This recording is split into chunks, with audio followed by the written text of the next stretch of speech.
sampailah kita tiba pada hari ini menatap masa depan kemenangan kita dalam pemilu yang akan datang. Kita pernah melampaui sebuah momentum, mulai dari kita mendeklarasikan diri sebagai partai politik, kemudian diterima menjadi entitas atau badan hukum oleh Menteri Kumham. Kemudian kita secara masif merekrut anggota dengan segala macam keterbatasan kita, khususnya keterbatasan pengurus yang pada waktu itu belum terlalu lengkap, juga keterbatasan dana dan lain sebagainya. Tetapi jumlah anggota itu melengkapi tahapan berikutnya ketika kita harus mengikuti verifikasi partai politik, yaitu dalam format termin dan juga verfak. Rasanya belum hilang dari ingatan kita bahwa termin dan verfak itu membutuhkan perjuangan yang tidak sederhana, baik dalam bentuk administrasi. Setelah anggota ini kita masukkan ke dalam sipol, kemudian juga kita verifikasi secara internal, dan tahapan atau babakan keduanya adalah diverifikasi secara faktual. Kita mengawal satu persatu anggota kita yang dicek oleh KPU saat itu.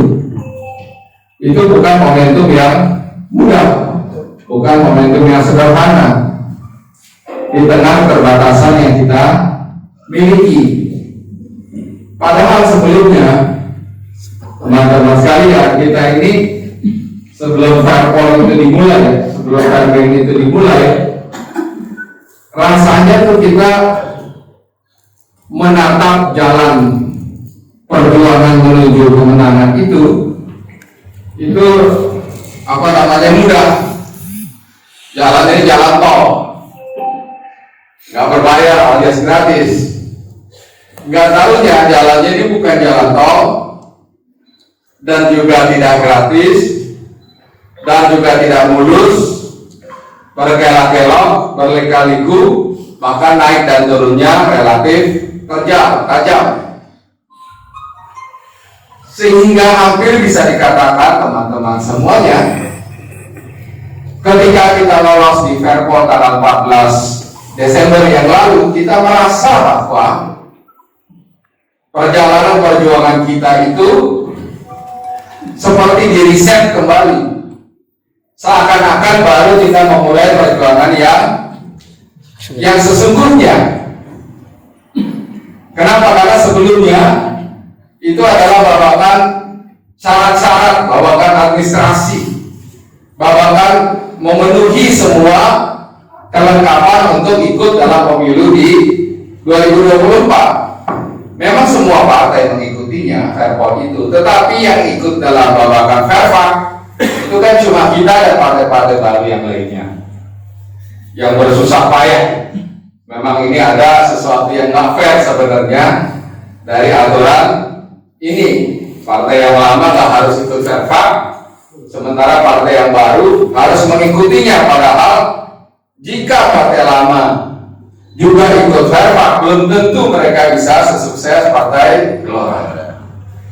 Jadi setelah 14 Desember ini kita dinyatakan sebagai peserta pemilu, seakan-akan kita ini baru memulai start perjuangan saat itu, menyusun kembali barisan, menyusun kembali strategi, menyusun kembali langkah-langkahnya, termasuk sumber daya di dalamnya. Ternyata teman-teman semuanya nggak selesai sampai verpol, nggak selesai sampai termin dan verfak. Sekarang ada tahapan penyusunan DCS, DCT dan seterusnya. Setelah ini juga ada jalan kelak-kelok, lika-liku, naik turunnya. Dan ternyata memang itu adalah tabiat perjuangan. Yang inginnya kita menatap jalan perjuangan itu dengan lebih sederhana, dengan lebih mudah, dengan lebih murah, ternyata kita tidak ditakdirkan untuk menemukan jalan perjuangan seperti itu. Yang kita temukan itu justru jalan yang banyak tantangannya dan berbahaya gitu loh, bukan? Ini semua kesempatan kita untuk mengabdikan diri dalam jalan perjuangan ini. Insya Allah nilainya amal soleh, amal ibadah. Amin ya rabbal alamin. Jadi ketika saya merefleksikan, mengevaluasi jalan perjuangan kita yang liku, berkelok-kelok naik dan turun, curang, tidak gratis dan lain sebagainya ini, di bulan Syawal ini saya buka-buka kembali tentang apa yang perlu kita ambil sebagai ilham dari perjuangan para nabi di dalam Quran.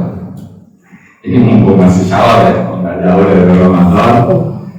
Dan yang kedua juga toh ideologi dari partai kita ini selain nasionalisme adalah agama. Jadi kita patut mengambil ilham dari jalan perjuangan para nabi untuk menjadi jalan perjuangan kita di luar ini. Mudah-mudahan ada kandungan amal solehnya. Amin. Jadi tidak ada satu kata yang bisa mewakili apa sikap dan pendirian kita menapaki jalan perjuangan model seperti ini, kecuali kata sabar. Kata kita buka dalam surat Al-Qur'an ke-57 ayat ke-37. Allah Subhanahu wa taala berfirman kepada Nabi Muhammad SAW, wasbir li hukmi rabbika fa innaka bi a'yunina. Yang terjemahannya adalah bersabarlah menanti keputusan atau ketetapan Allah, fa innaka bi a'yunina, karena sesungguhnya engkau ini dalam pengawasan atau penjagaanku. Dan kalimatnya di sini perhatikan teman-teman semuanya.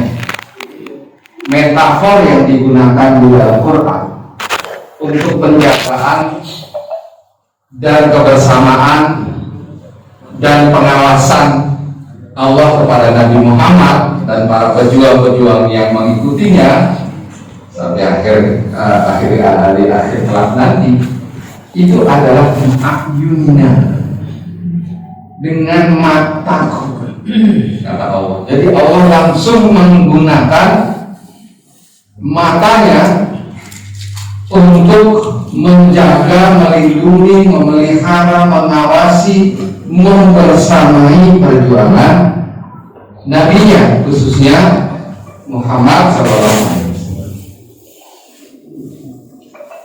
Jadi dia pakai kata mata, langsung dengan kata matanya, mataku, mata kami, mata Allah. Jadi kita mengambil ilham dari ayat ini bahwa sebagaimana juga diceritakan oleh ketua umum kita saat sambutan dulu buka puasa bersama di DPN, bahwa kita ini sebagai partai yang ideologinya agama sekaligus nasionalisme ini perlu merasa bahwa kita ini tidak bekerja sendirian, dengan keringat sendiri, dengan keletihan sendiri, dengan kantong sendiri, dengan tangan dan kaki sendiri, dengan mata, hidung, telinga, mulut sendiri, kampanye sendirian, kerja sendirian, rapat sendirian.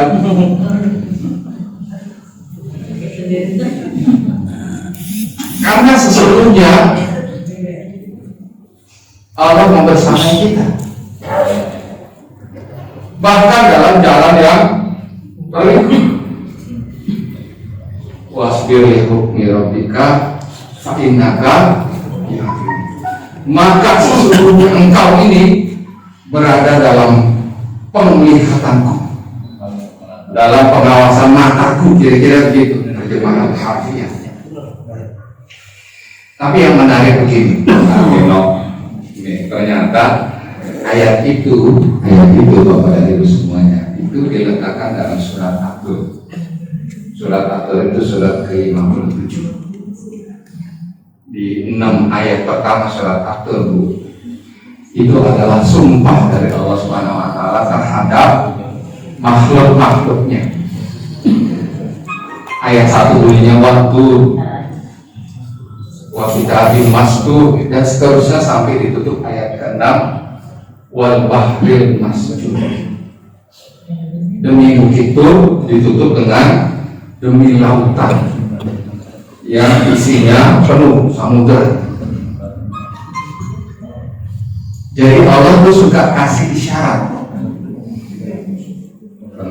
Allah suka kasih isyarat melalui sumpah-sumpah atas makhluknya itu. Isyarat tentang kandungan yang ada di dalam suratnya. Contohnya begini, ada surat yang berbunyi wadduha wal laili idza saja. Itu adalah surat yang diturunkan kepada baginda Nabi ketika beliau galau, resah, cemas, khawatir. Kenapa? Karena bertubi-tubi serangan dari orang-orang musyrik Quraisy pada waktu itu. Tetapi bimbingan wahyu dari Allah Subhanahu wa taala terputuslah. Bayangkan begini, kita ini mau menjelang pemilu ya, DPC, tapi ketua DPD tidak juga menyapa kita, atau para bacalek tidak juga menyapa. Tapi ini kita mau ngapain? Pemilu dan minggu depan, spanduk belum ada, poster nggak ada, segala macam. Belum kayak ini. Apalagi kita kira-kira baginda Nabi itu kelimpungan, gusar, galau, resah, cemas, khawatir. Semua perasaan semacam itu berkumpul saat itu.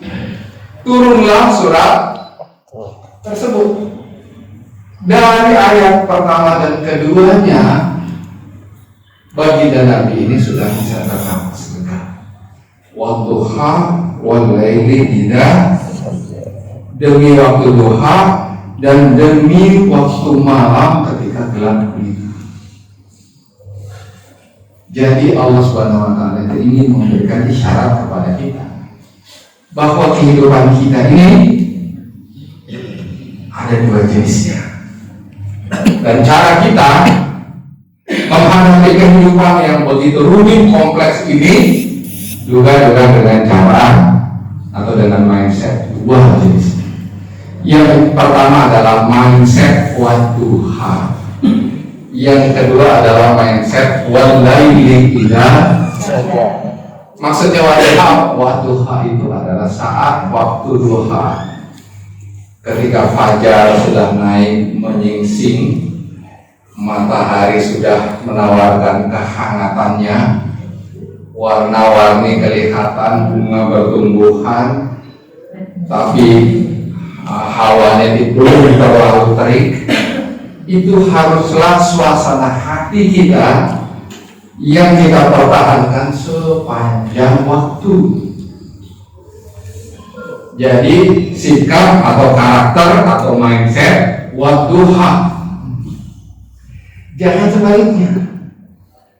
Jangan mindset wallahi idza. Memang malam gelap gulita itu pasti ada. Namanya kehidupan kita pasang dan surut, naik dan turun. Ada di puncak dan juga ada di dasar. Tetapi kalau kita pakai mindset wadduha, malam segelap apapun juga, insya Allah fajar akan itu isyarat. Demikian juga dengan surat At-Tur.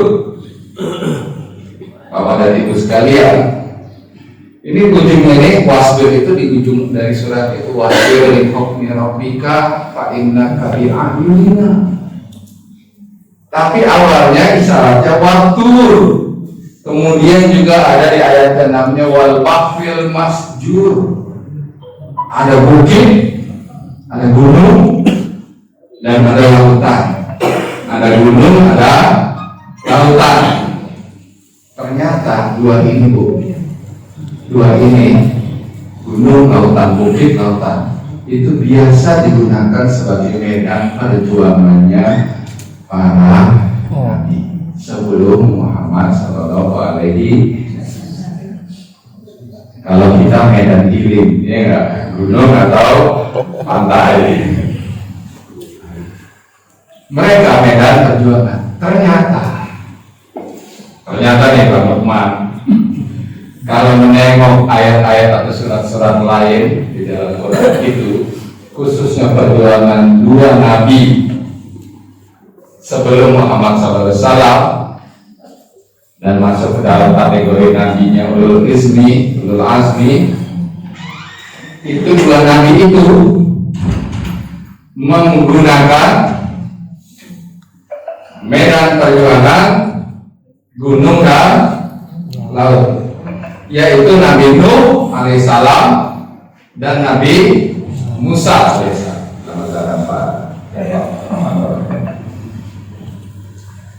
Ingat nggak kisahnya Nabi Nuh? Ingat dong? Dia berjuang, kalau ikut politik, ikut partai, ini periode-periodenya dia itu nggak jadi. Berapa tahun-tahunnya? Berapa? Kalau pemilu itu cuma 5 tahun. Tahun ini nggak jadi, periode berikutnya 10 tahun. Misalkan nggak jadi itu kan, bagaimana ya? Tambah satu lagi 15 tahun. Tapi Nabi Nuh alaihissalam jumlah tahunnya berapa? 950. Jumlah pengikutnya, kalau dalam politik ini jumlah pemilihnya hanya 50, 950 tahun, 50 pemilih doang. Ini aja lebih dari 50. Bayangkan. Nah, medan perjuangannya itu juga laut dan sampai di ujungnya Nabi ini bersabar 950 tahun sampai akhirnya diwajibkan untuk bikin sebuah kapal kan? Mungkin Nabi Nuh bilang, ya Allah, teganya, kenapa nggak kasih wahyu saat aku umur 50 tahun misalkan, ya kan? Harus tunggu 950 tahun. Ini sabarnya udah sabar luar biasa. 950 bisa apa coba? Kita yang 50 tahun aja dulu makannya gurame asam manis, ya enggak? Terus iga asam pedas, ya enggak? Sekarang asamnya sama tapi asam urat, asam lambung, benar enggak? Itu baru 50 tahun, belum 950 tahun, belum bosan nih, ya kan? Ini 950. Akhirnya bahtera dibikin, singkat kata ya. Kemudian setelah itu semua orang naik ke situ, semua binatang naik ke situ. Allah turunkan hujan dan jadilah sebuah lautan besar di tengah Nabi Nuh itu. Dan tiba-tiba di kapal ini berhenti mencrot di atas sebuah jadi laut dan gunung. Yang kedua Nabi Musa alaihissalam. Pernah dengar ceritanya kan? Ada bukit, ada gunung, dan juga ada laut. Bukitnya sama dengan nama bukit yang diberikan kepada Nabi Muhammad dalam surat At-Tur, yaitu bukit Tur Sinai. Ya kan, itu adalah bukit di mana Nabi Musa alaihissalam menerima wahyu. Kalau lautnya di mana coba? Lautnya Nabi Musa di mana? Laut Merah. Pada saat dikejar oleh Firaun, menerobos Laut Merah setelah terbelah, dan kemudian habis itu Firaun ikutin, malah lautnya tertutup. Nabi Musa ditolong juga oleh Laut Merah. Nah, Nabi Muhammad itu diminta untuk belajar pada Nabi Nuh dan Nabi Musa bahwa perjuangan itu tidaklah mudah.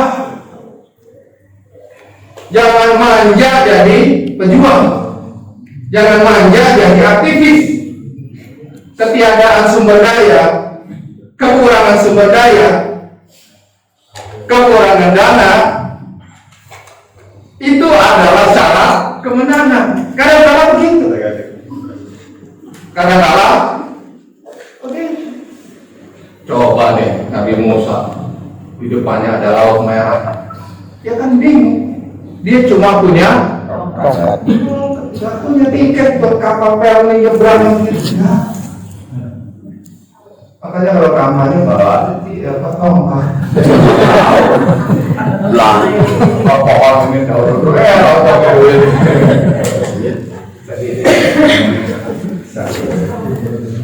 dia lempar tongkat ke laut merah, tiba-tiba laut merah terbelah. Iya kan? Coba kayak Nabi Nuh, umur udah menetap lebih 950 tahun, disuruh bikin. Emang kapalnya segede rumah. Orang harimau suruh masuk, jerapah masuk, semua suruh masuk di situ kan? Bayangin itu kapal segede. Iya, kapal hidup kali waktu itu. Emang bisa orang satu itu nyari pakunya di mana, nyari kayunya di mana? Coba ya. Itu perjuangan terlalu berliku-liku, itu perjuangan terlalu berkelok-kelok, terlalu tajam, curang, naik dan turunnya. Tetapi Nabi Muhammad SAW diingatkan bahwa Anda sebagai Nabi penutup ini janganlah menjadi pejuang yang manja. Waktu ingatlah, ada bukit, ada gunung, di mana dulu Nabi Nuh berjuang melalui gunung itu. Nabi Musa juga begitu, wal bahril masjur, dan ada lautan, samudera, di mana juga Nabi Nuh, di mana juga Nabi Musa ditolong oleh Allah melalui dua medan perjuangan itu. Ternyata Bapak-bapak sekalian nggak cukup dengan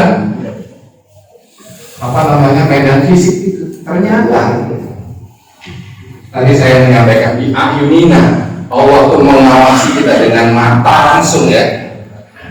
Gini nih, metafornya itu langsung mata. Fa'innaka bi ayunina, lu itu gue liatin kira-kira bahasa kampung sininya tuh begitu, mata gue langsung lihat. Fa'innaka bi ayunina. Ternyata loh, Nabi Nuh juga ada metafor mata Allah di situ.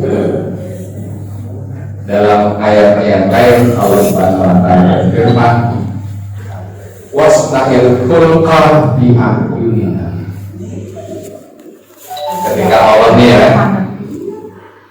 Ketika Allah mewahyukan Nabi Nuh untuk bikin kapal, ayatnya bunyinya wasna'il fulka bi a'yunina.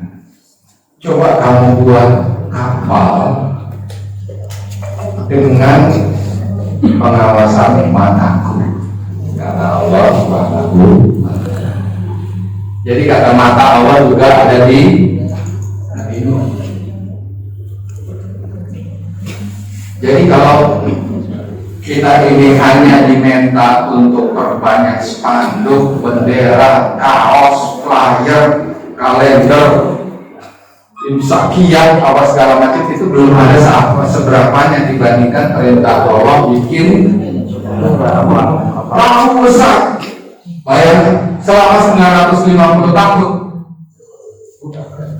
Nabi Nuh dibilang orang gila sama pengikutnya. Gila loh. Coba turun 950 tahun kan? Satu generasi 50 tahun saya bilang dia gila, anak saya bilang dia gila, cucu gila, cicit gila, cucu cicit gila, terus gila ya, sampai akhirnya gak ada hujan, gak ada laut, gak ada apa, dia bikin. Jadi kalau Anda ini gaul malu sama orang-orang, sama anak kampung di situ, lihatlah rasa malunya Nabi Nuh. Gak ada hujan, gak ada apa, bikin kapal laut, gak ada laut di situ. Ini bukan di pinggir pantai bikinnya. Bukan jadi Ancol, kalau di Ancol, wah tsunami nih. Mungkin dia begini di Bandung gitu, di Lombok gitu kan, gila loh, bener kan dia gila kan. Jadi kalau kita hidup tuh, nggak usah malu, nah minum aja begitu. Kita pede aja, bang cuma kertas doang nih bang, iya kenapa? Kalau dulu kita kenapa? Kita mah darah tinggi. Gila loh, ada kan?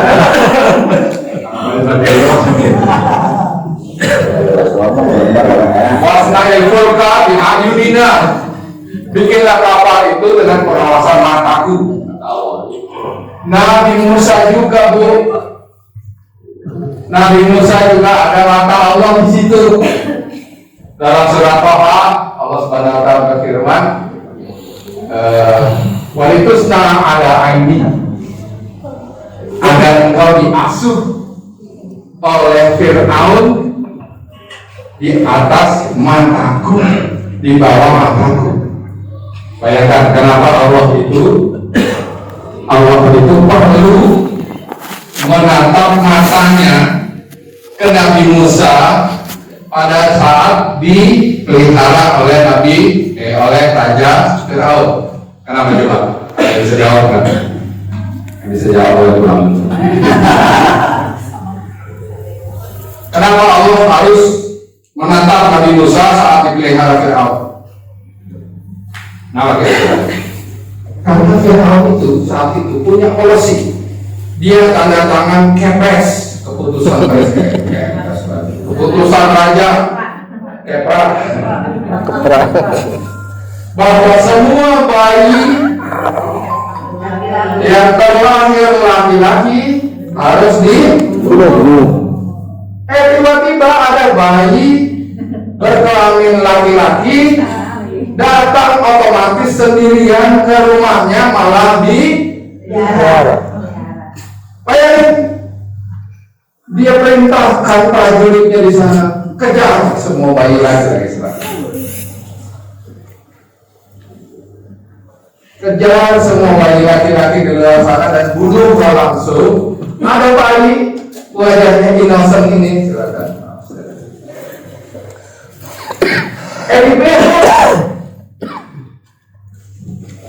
Makanya dalam Quran itu kalimatnya walitusna ada, agar engkau itu dipelihara dalam pengawasan mata. Jadi teman-teman sekalian, Gelora ini perjuangannya tidak masuk jalan tol lurus murah-murah. Kita ini berliku dan kita sudah mengalami pengalaman itu. Rekrut anggota ribuan, Fermin, habis itu menyusun caleg ini itu tidak menguras fisik ya, nggak keringetan, tapi ada emosi jiwanya. Baik calegnya maupun juga sebetulnya. Ini teman semua ini, kalau bisa caleg-caleg itu karena teman semuanya dikasih semuanya nomor urut 1 Beriko, 2 Stanley, 1 Beriko, 1 Stanley, 1 Beriko, 1 Iwan. Kalau bisa begitu, satu semua. Masalahnya kan teman semuanya. Masalahnya yang satu cuma itu emosi jiwa dari ketua DPW. Dampaknya emosi jiwa juga bagi para calegnya juga. Aduh, bukan belum terbuka betul kepada segala macam. Anggap aja itu juga jalan meniku yang harus. Kalau partai kita ini adalah partai seperti yang ininya itu belum, ya kan? Mungkin Anda tidak akan bentrok di rumah anak itu. Ya benar lah. Saya udah nanti wakil mulia.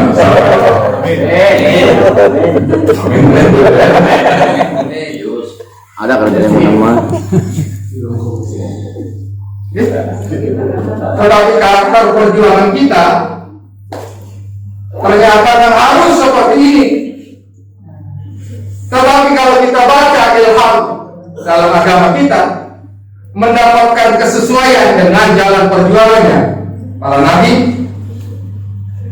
insya Allah partai ini berkah.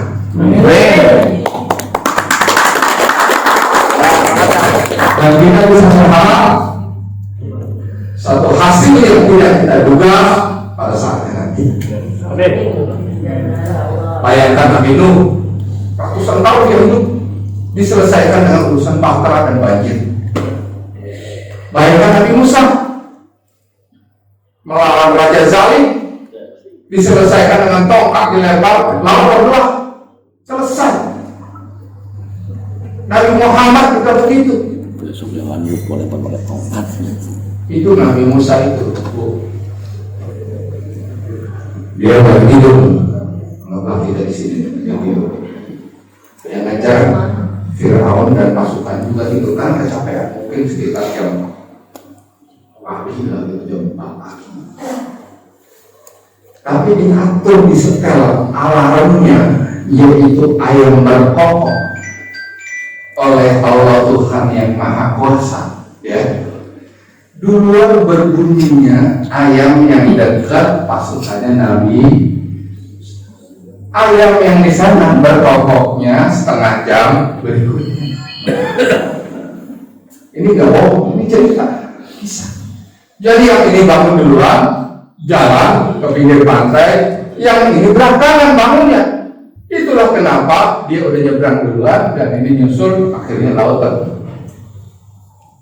Itu hasil yang tidak bisa diduga. Kenapa? Karena pandangan apapun, forecasting apapun, perencanaan apapun, nggak punya apa-apa, nggak punya tiket, nggak punya apa, menghadapi laut merah, gelap semua. Tiba-tiba ada saya lempar tongkat terbang. Itu kan pertolongan yang tidak direncanakan sebelumnya. Pernah dengar kan kisah Ashabul Kahfi? Sama, dia dikejar oleh raja yang zalim, sama seperti Nabi Musa alaihissalam. Coba pertolongannya dalam bentuk apa? Mereka masuk ke dalam gua dan kemudian bangun tidur, raja itu sudah lewat, pemerintahan sudah berganti, capresnya udah ganti, udah berapa kali ganti coba. Dan udah sejahtera, udah tenang. Negara pada waktu itu Ashabul Kahfi itu dimenangkan oleh ketiga. Makanya jangan pernah galau kalau kantong lagi tipis.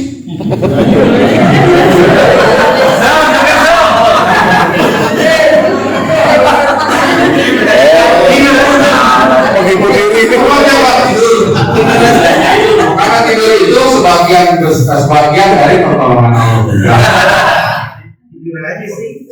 Kita bangun tidur pusing. Pusing lagi. Karena kantong tipis itu semuanya kadang-kala itu sebagian dari tanda-tanda kemenangan anak kita. Makanya banyak-banyak baca. Kalau hal teknis itu nggak akan kita ini merasa punya harapan. Teman-teman sekalian, itu kira-kira ya ilham buat kita nih orang beragama, apalagi partai kita agama nasionalis. Dalam perjuangan kita ini sampai saat ini sudah berliku-liku di belakang sana dan akan lebih berliku-liku lagi di depan sana. Saya tidak bisa menjanjikan bahwa sekarang ini walaupun struktur sudah relatif lengkap, walaupun anggota sudah relatif banyak, walaupun relawan gelora sudah ada di berbagai macam RW, jalan yang akan kita tempuh di depan sana akan jauh lebih mudah, jauh lebih murah. Kemungkinan justru akan jauh lebih rumit. Sekarang kita ini sedang mengurus macam. Insya Allah doakan tanggal 7 Mei hari akad di depan Partai Gelora akan mendaftarkan caleg-calegnya ke KPU, baik KPU pusat maupun kita-kitanya di KPU provinsi. Setelah itu DCS, DCT dan seterusnya. Dan sekarang yang sedang trending topik ini adalah urusan pencapresan. Kemana partai Gelora ini akan berlalu? Apakah dia akan konsisten istiqomah mendukung Anies Mata dan Fahri Hamzah bisa kedua tokoh kita ini dicalonkan dan ikut serta, atau kita mesti untuk sementara di pemilu ini ikut dalam kontestasi dengan capres yang lainnya? Sementara 2, sebentar lagi mungkin 3. Sementara ada 2 koalisi, mungkin sebentar lagi juga ada 3 atau 4 gitu kan. Kemana Partai Gelora khususnya di DKI Jakarta ini memilih di antara itu? Kalau kita milih A, teman yang ini ngambek, kita milih B, yang ini ngambek. Bang Sandi kenapa nggak itu? Ketika milih itu, Bang Sandi kenapa nggak ini? Itu semua adalah sesuatu yang patut kita. Belum lagi nanti teman-teman sekalian, kita akan masuk ke masa kampanye dengan kekuatan kita yang ada. Tetapi ada satu hal yang tadi sudah disampaikan secara sekilas oleh Bung Irfan soal mobilisasi, soal penggalangan, kemampuan penggalangan. Jadi gini,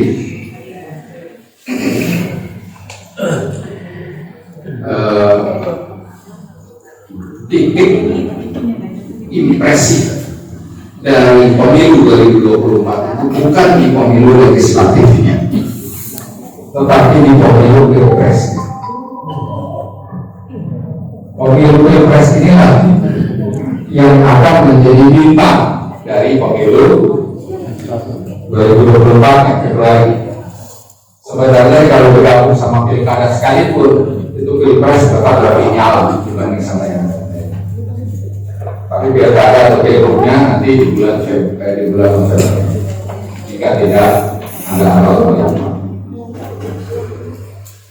Nah, Partai Gelora ini satu di antara tadi yang jalan berliku-liku tadi itu adalah kita belum menapaki langkah-langkah perjuangan yang jauh lebih efektif. Mengingat dalam berliku yang tadi sebelumnya, rekrut anggota Verva, rekrut bacalek dan segala macamnya itu membuat jalan ini terlalu berliku-liku sebelumnya, sehingga seakan-akan maraton perjuangan kemenangan itu diriset ulang di sini. Bahkan seakan-akan ini Ramadan ini kita baru mau jalan, atau Ramadan kemarin kita sudah mulai jalan, karena semua perangkat ini harus kita siapkan terlebih dahulu. Dulu sebagai badan hukum di Menteri Hukum selesai, kemudian juga lolos di KPU sebagai peserta pemilu selesai 14 Desember. Ini nanti bentar lagi caleg tetap itu juga nanti insya Allah selesai. Ini kan semua perangkat kelengkapan untuk pemilu yang akan datang. Kalau kita badan hukum selesai, peserta pemilu sebagai partai selesai, tapi nggak punya jalan, bagaimana kita bertarung dalam ini? Makanya ini bisa selesai aja. Jadi soal administrasi kelengkapan ini, anggap aja ini jalan berliku kita untuk melengkapi diri kita sebagai sebuah entitas partai politik. Startnya kapan? Ya startnya itu nanti kalau calegnya sudah rada-rada fix. Jadi perjuangan ini. Tapi saya ingin garis bawah di sini. Caleg itu satu kelengkap. Tetapi cara kita untuk menaikkan elektabilitas yang kemarin ini tertunda gara-gara melengkapi syarat kelengkapan ini adalah berpartisipasi maksimal dalam Pilpres 2024. Jadi caleg itu satu kelengkapan. Mereka itu ujung Bapak Perjuangan selain kita nih, DPW, DPD dan juga DPC. Tetapi yang nanti akan mendongkrak perjuangan kita itu adalah kita akan mencari koalisi partai politik yang tepat dan memilih capres yang juga nanti insya Allah tepat. Setelah itu kita akan start untuk menapaki perjuangan kemenangan kita di pemilu. Jadi kalimat wasbir li hukmi rabbika tadi, bersabarlah. Itu adalah cara kita bersabar mulai dari 28 Oktober 2019 saat kita mendeklarasikan diri terus menampaki jalan itu sampai hari ini. Kenapa? Karena mungkin saatnya kita bergas sekencang-kencangnya itu memang belum tiba. Karena kita ini sedang menyiapkan semua partainya lengkap, calonnya lengkap, habis itu capresnya berkoalisi dengan partai-partai lainnya. Tetapi kalau kita punya etos sabar yang tinggi, sabar ini sabar aktif ya, bukan sabar pasif, maka pelan tapi pasti insya Allah kemenangan ada di Partai Gelora ini. Amin. Mereka jadi sabarlah kita sedikit lagi. Kita selesaikan dulu bersama Pak Caleg, habis itu. Nah sambil menunggu itu teman-teman semuanya ada satu agenda besar kita, dalam rangka sukses pilpres nanti, sukses pemilu nanti, yang itu mobilisasi. Apa? Yang tidak ingin sekalipun partai baru tapi lebih seru. Cara kita membuat Partai Gelora ini lebih seru adalah mobilisasi massa sebanyak-banyaknya. Partai Gelora lebih seru. Mobilisasi inilah yang membedakan nanti kita dengan partai lain. Mobilisasi inilah yang akan dilihat oleh publik, di mana Partai Gelora ini memang layak diterima oleh dan layak diterima sebagai pendukung utama dari capres yang kita nanti.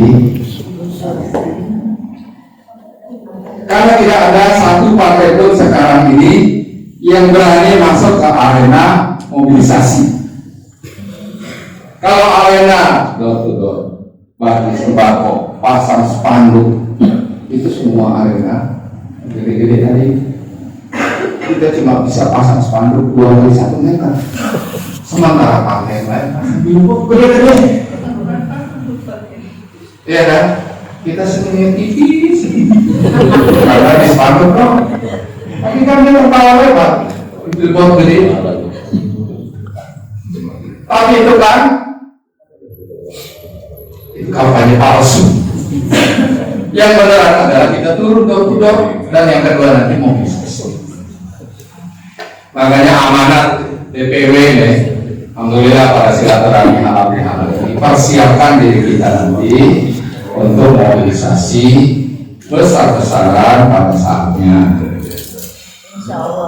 Alhamdulillah Jakarta Barat nih contohnya, coba Jakarta Barat tangannya 80% Pak Haji. Jakarta Barat. Kalau SD yang mau dapat atau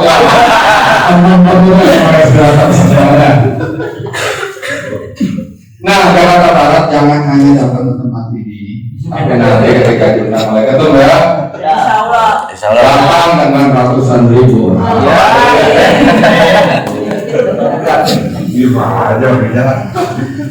Demikian juga dengan Jakarta Pusat dan Jakarta Selatan. Ada Pak Wakmi. Mari kita galang semangat. Mari kita galang massa. Sudah saatnya kita tidak lagi berkonsolidasi. Saatnya lah masuk ke dalam ranah mobilisasi. Rege-rege disiapkan. Relawan-relawan di masing-masing RW bawalah sebanyak-banyaknya. Dengan cara seperti itu Pak Ketua. Membarang Ketua. Menghiru. Ada orang namanya tujuan, namanya biru. Kira-kira nanti bulan ke-7, bulan Juli waktunya. Jadi hari ini setelah kita nanti selesai rapat tamah, pulanglah masing-masing ke rumah, sampaikanlah kepada keluarga, ajak bulan Juli ikut, sampaikan tetangga, sampaikan ke Rege, sampaikan ke semua komponen Partai Gelora agar kita bersiap-siap menyongsong kemenangan itu dengan mobilisasi. Mudah-mudahan dengan cara seperti itu Allah lebih meringankan jalan kita, perjuangan kita untuk kemenangan. Dan insya Allah juga berkah karena kita mengambil ilham jalan perjuangannya para nabi. Amin. Ya Rabbal Alamin. Wassalamualaikum warahmatullahi wabarakatuh. Waalaikumsalam.